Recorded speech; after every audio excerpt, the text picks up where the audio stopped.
took about 10 hours to make this huge mound of dirt here, and so now it's time for 10-hour maintenance. Let me just show you how that's done.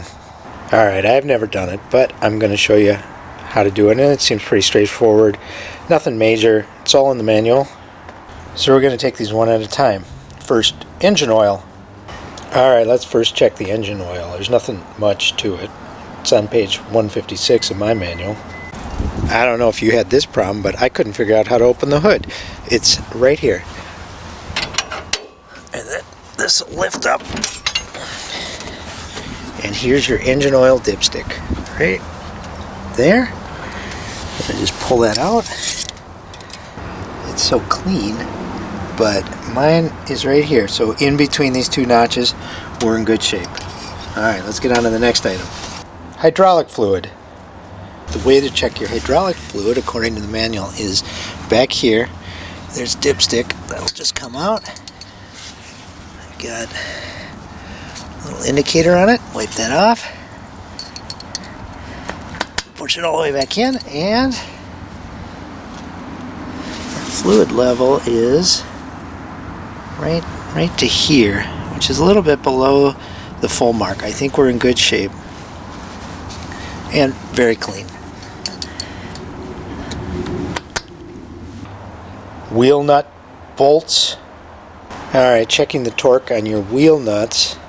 That's on my manual 174. So the front wheels says I'm using foot pounds, 57 to 67 foot pounds, which is 77 to 90 Newton meters. The rears are 144 to 166 foot pounds. Wheel nuts are 16 millimeter. You can see they've all been painted to show that they haven't moved at all, but curiously, so I have my wrench set at just over 65 or 60. That one's tight. That one's tight.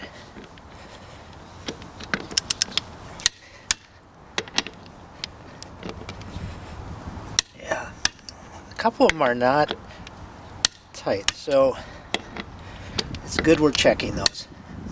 If you don't have a torque wrench, they're not that expensive, and you really do need one in your toolkit. Bit longer extension, I can reach these. I'm going on the upper end of our torque spec just in case I'm losing any torque because of this long wrench. Okay, we're going to do this with the 24 millimeter.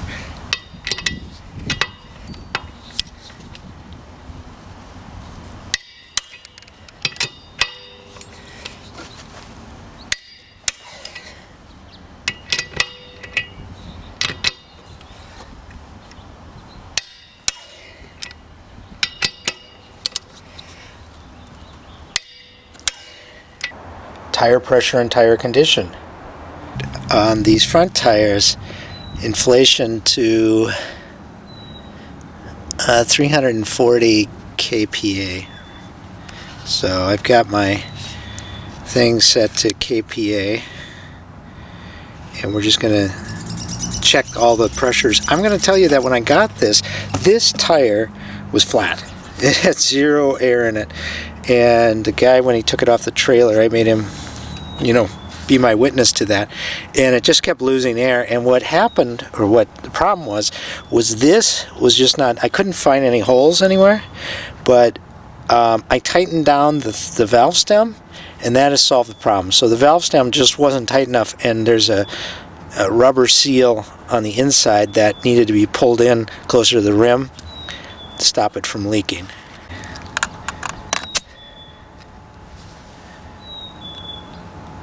Alright, we're pretty cold. 274. I'm going to add a little. Alright, make sure your pressure is 340 kPa in the front, 240 kPa in the back, which says not to exceed 35 psi.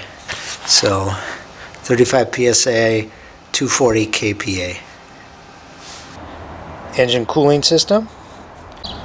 Alright, the coolant reservoir is over here on the right side, up here, and let's see, yeah, so the level is right here, So it's between the low and the high, so we're in good shape there.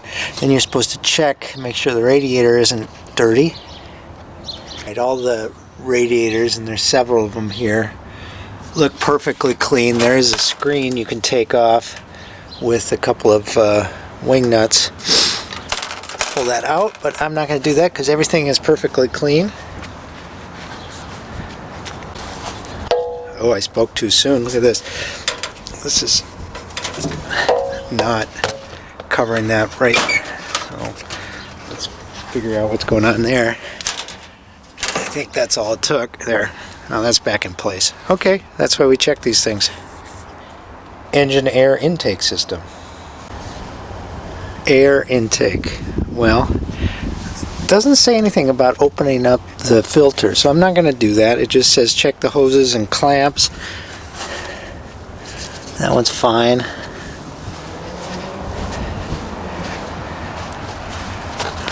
It's hard to get in here, but again, those are all fine.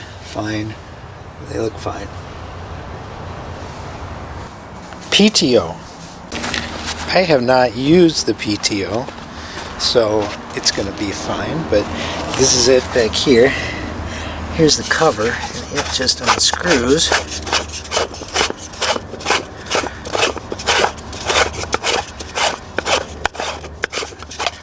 And all of our splines look fine, and everything's clean in there. So we're going to just put our cover back on. 3-point hitch linkages. These 3-point lift linkages. Again, I haven't used this really for anything yet. There's a lot of sway there. I don't need that much right now. Let's see if we can tighten that up. So I think that did get loose. Alright, I'm going to tighten these down a bit so we don't have so much back and forth.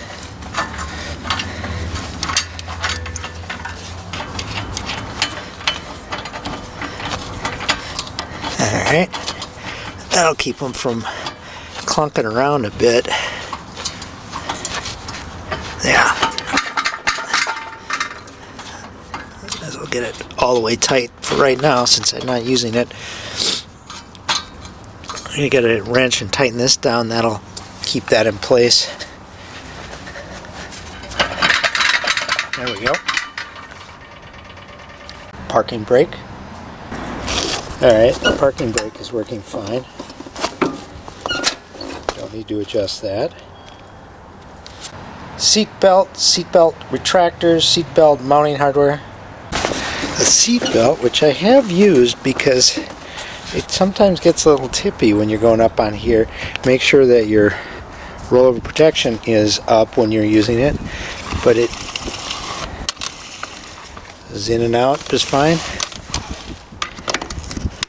Buckles in just fine. I think we're good.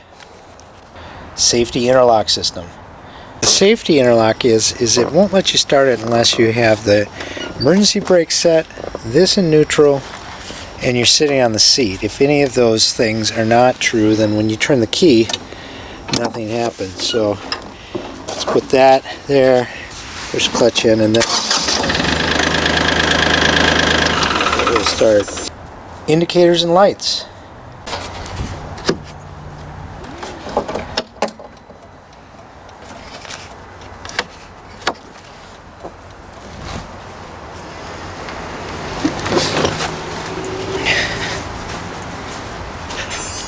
I don't see one up there. There's just one back here, and that's the... Oh, there's one. Oh, those work.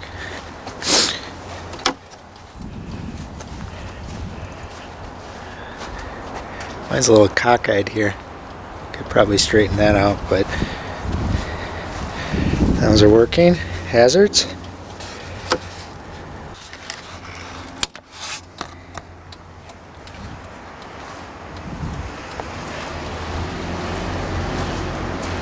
I am going to straighten that one out. That one's like super crooked compared to the other one. So that's nothing but a nut here. Straighten that out. Loader and Bobcat mounting system. loader is looking good. The quick attach system, I've only took it off once just to see if I could do it, and it's working fine. My Piranha bar is in good shape here, despite me hitting a lot of rocks that have brought this thing to a stop. It doesn't look like there's any visual damage at all to any of the teeth, which is pretty good, and I'm pretty happy with it. Anyways, all the linkages are fine. I haven't greased it or because it doesn't need to be yet, but everything's working fine. Front differential. And the front differential checker, I guess, is right here. So make sure it's all clean here before you take that off, and then I guess it just unscrews.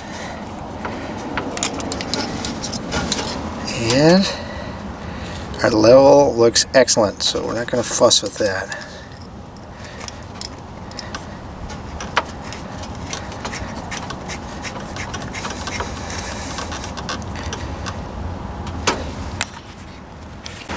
I've seen some comments about people that didn't think they got a manual, and there isn't one online. I downloaded the Coyote one before I got this so I could read about it, but it took me a few days to find out that the manual was contained in there. There was one thing I noticed, and that is right down here is this box. It was just hanging down here, and it's obviously come loose, and it looks like there's a bolt up there that it's supposed to go around, but yeah, there was another one there that appears to have come out, so I'm gonna get another bolt and put that up in there. I've got 15 bags of 60-pound cement, so that's 900 pounds. I want to show you how easily this lifts that 900 pounds.